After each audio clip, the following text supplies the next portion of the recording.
Welcome to our exploration of early Christianity's hidden history, where esoteric knowledge meets rigid dogma.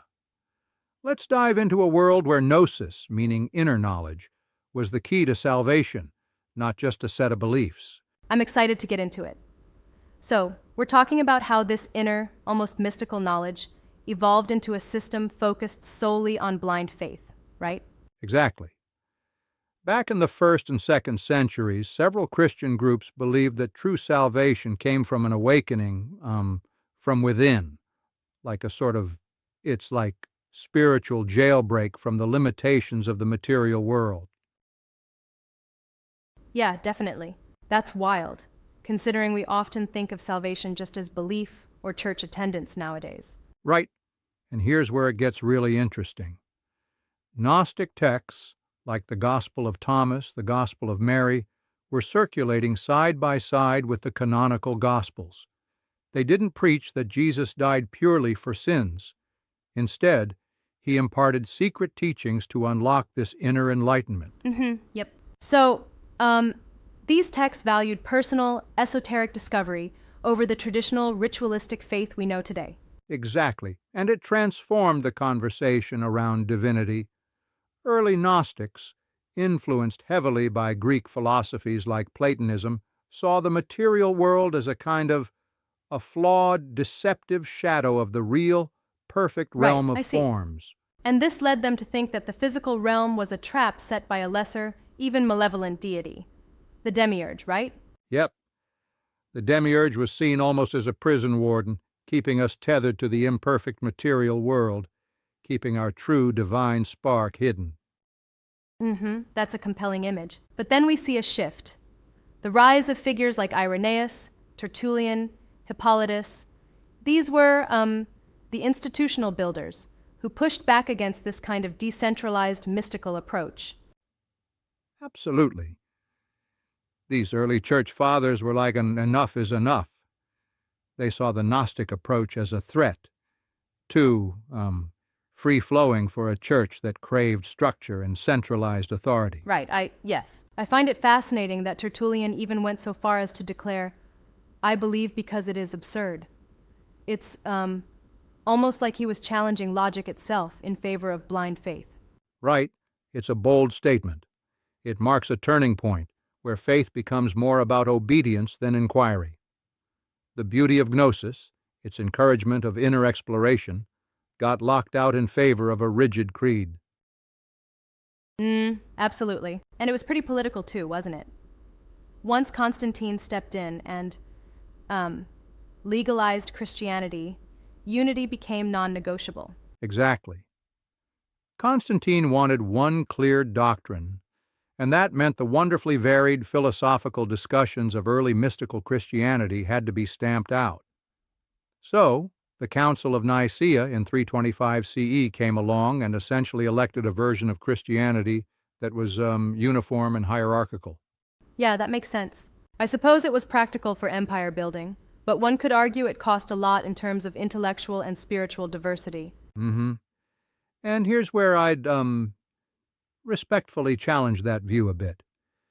While it's true that the uniformity brought organizational stability, it also silenced those alternative viewpoints that might have offered, it's like a richer spiritual tapestry. I get that. Right.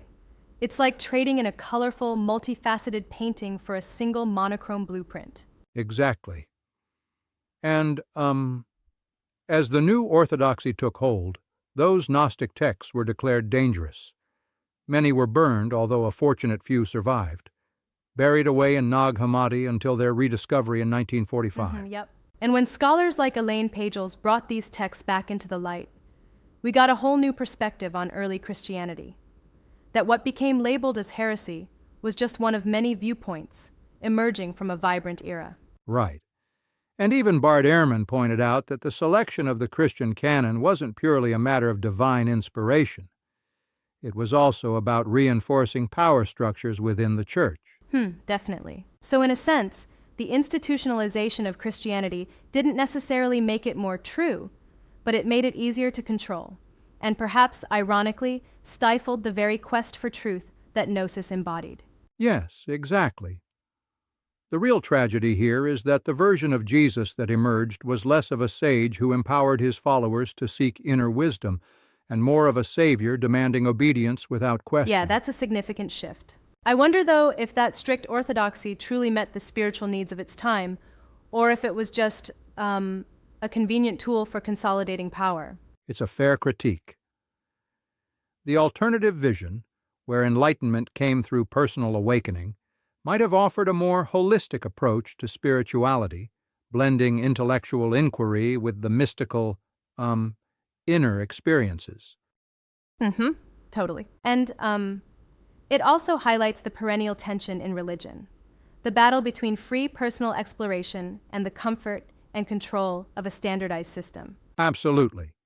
And this legacy continues to echo today. Just imagine, what if that ancient quest for inner divine knowledge hadn't been brushed aside?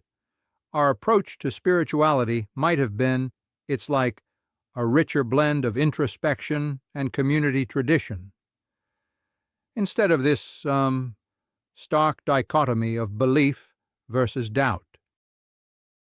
Yeah, I can definitely see that. It kind of makes you wonder if modern religious practice sometimes misses that spark of internal knowledge, doesn't it? For sure. I mean, look at how our culture tends to value quick fixes over deep, thoughtful engagement with spiritual truth.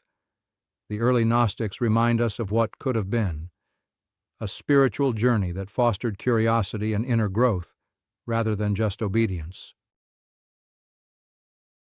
Mm-hmm, absolutely right. And switching gears for a moment, it's interesting to think about how these ancient philosophical roots from the Mediterranean, Stoics, Epicureans, Platonists, shaped not only early Christianity, but also philosophy as a whole. Yup, it's like a giant interwoven tapestry. Gnosticism and Greek philosophy were so intertwined. The idea that the material world is just a shadow of something far superior really pushed people to look inward for the real answers. Mm-hmm, exactly. Yet, it seems almost surreal now how such a rich, dynamic understanding of spirituality could be overshadowed by the need for political stability and doctrinal uniformity. It really is.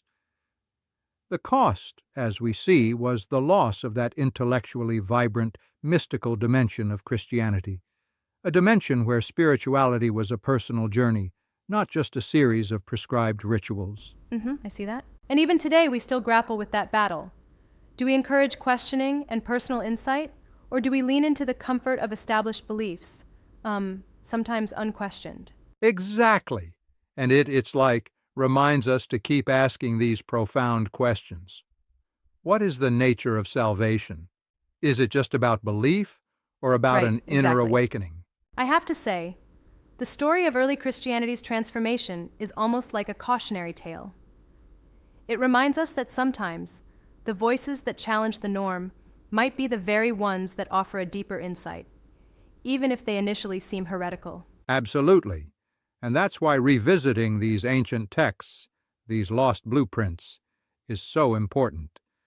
They encourage us to explore spirituality with an open mind, rather than just passively accepting authority. Yes. It really makes you ponder the potential of a faith system that balances structural unity with individual exploration and the pursuit of wisdom. Right.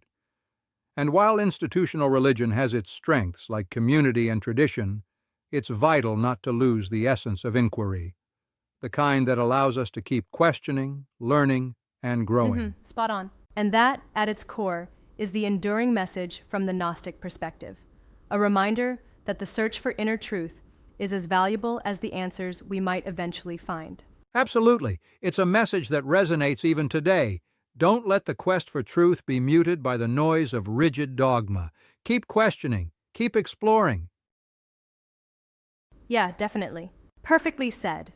Revisiting these ideas is not only an homage to those early spiritual seekers, but also a nudge for us to, cherish our own inner journeys. Exactly. And remember, the history of faith is a tapestry of diverse voices, each with its own unique insights into what it means to be human and divine. Cheers to that exploration. Cheers indeed.